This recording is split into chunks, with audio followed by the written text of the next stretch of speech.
เป็นผู้ไรเราก็ต้องเพื่อนนอนนะแม่เป็นอย่างแม่เอากูก็พูดอะไร แม่ เนี่ย ลูกขึ้นมาหาลูกก่อนแม่เป็นอย่างแม่คือเป็นจังสี่แม่เป็นระเบียงแม่เป็นอย่างแม่ผู้ใดเห็นแม่เป็นจังสี่แม่ลูกขึ้นมาก่อนแม่แม่ลูกขึ้นมาสมพรก่อนแม่ มึงมาหาลูกมึงเลย ลูกหลาสม ส พ ม ร พ บ่ ร ซ เล อย ย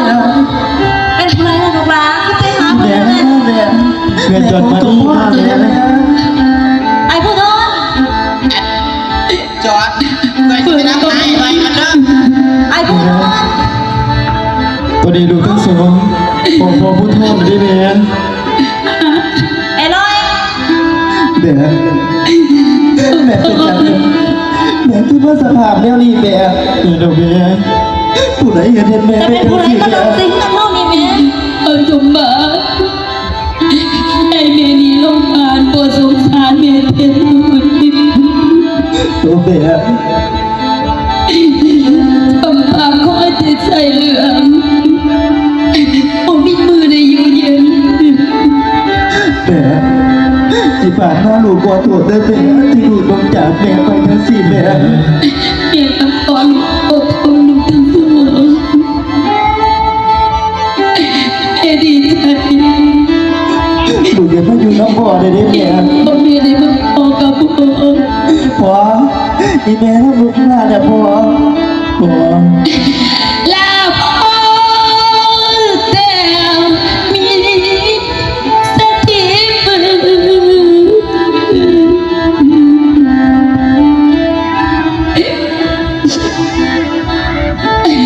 ลาพอแต่มีสติปืคือเปล่ายังตาไหน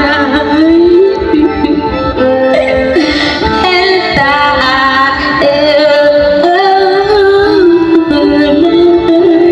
ปวดตัวตรงสารแม่ปวดตัว ก็นอนเป็นเดือดเป็นเหล่าอีหยัง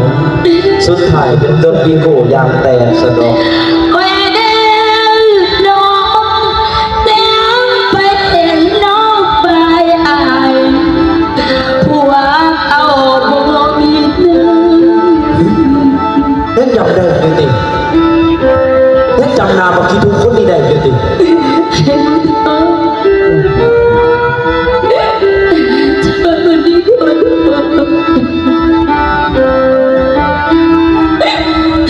เดียวนี้น้องเขาไล่หนีลงไปมองสงสารเด็กเต็มด้วย ๆเขาเลยหนีเบิดบอลไปเลยที่จะโง่มากนี่ อุดรจะมาที่ขอโทษไว้แค่น้องเพียงจริงคอยโอ้ดันดนมาหาอายเบาพี่ใส ปวดสงสารแม่พอ สาธุเด้อบาปเคยทำพ่อตายให้พี่ให้อภัยเด้อ แล้วเพื่อนแม่สาพอ บ้านนั้นแต่กลับไปทางนั้นบ้านนั้นนี่บนต้อนรับคนหักคนมีบ้านนั้นนี่มันถูกมันยาก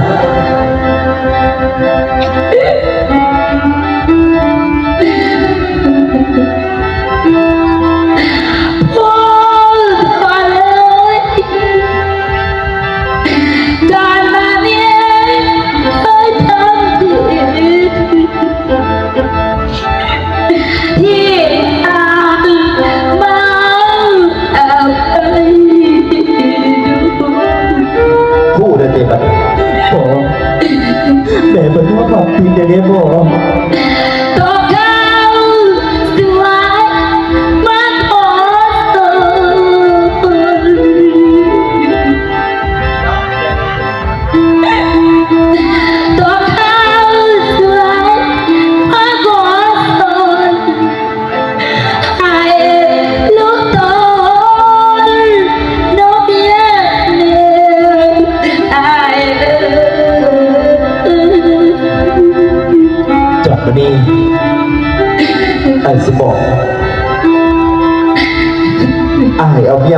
จอดมานี่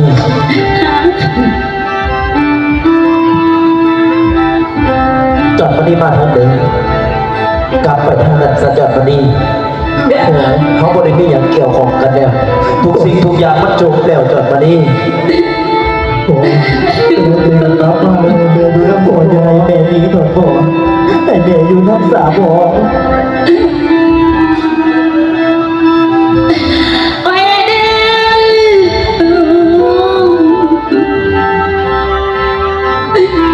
อลูกแม่ตกทั้งเท้าน้องวางแย่หากเธอแก่กะบ่มี ขอให้แม่อยู่น้ำสาบ่แม่ผมได้ทำไปเลยบ่ แล้วหากมันเป็นเจ้าเดียวแม่สิอยู่แค่เดียวได้ลูกหลาน แต่ผมต้องรู้ด้วยเลยนะมันต้องไปใส่ดอกเบี้ย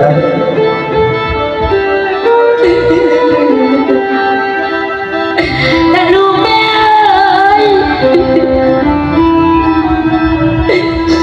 พ่อนั้นมีรักโต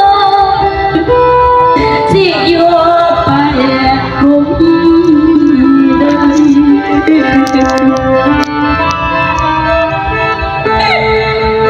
และแม่สิไปน้องไก่ลูก เดินไปใส่เบี้ยแบบดอกเบี้ยแบบสิบุ้งอะไรแม่ และแม่สิไปน้องไก่คนสองคนเอ้ยลูกชาย ผมไปดอกเบี้ยอยู่น้ำลงเบี้ยเบี้ยแต่บนท้องสารถูกบ่เบี้ย และลูกแม่เอ้ยแม่ทำผิดตั้งแต่เกิดเป็นต้นเดิมทาง เป็นตัวตัวเองดอกเบี้ย มาดีน้องดีดังเสียงทางผู้ทนตายเดี๋ยวผมไปโรงพยาบาลขอให้เป็นชุมนุมสมองของ ปากแม่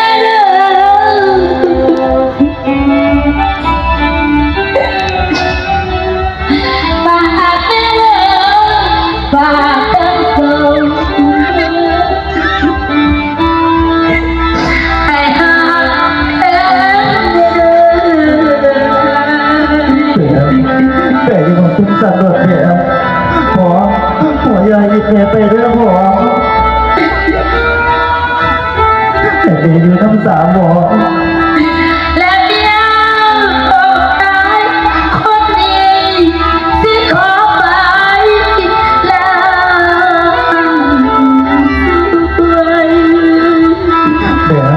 แม่บอกไปในตัวเบี้ย แล้วหัวหน้าเอ้ยไปปวดลาความสวยสดให้กับยังไปขอลาว่าก่อนเด้อ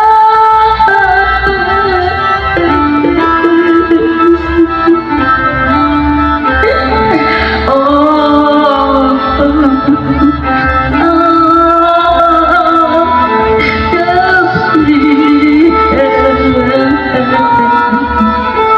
ผมไปโรงพยาบาล วันที่ปวดตัวที่อายเอาเรื่องไปทุกสิ่งทุกอย่างมันเป็นที่เป็นของพี่บอกว่าเราเป็นคน จากนี้ ให้อายกับยายทำลูกเขาเรียนเรื่อง กันสิไปอีดีได้กันสิเอาหัวซี่ให้จอดมานี่ตั้งใจเขาวัดบ้างครับเพื่อดับบาปนำกรรมของตัวจอดมานี่เอง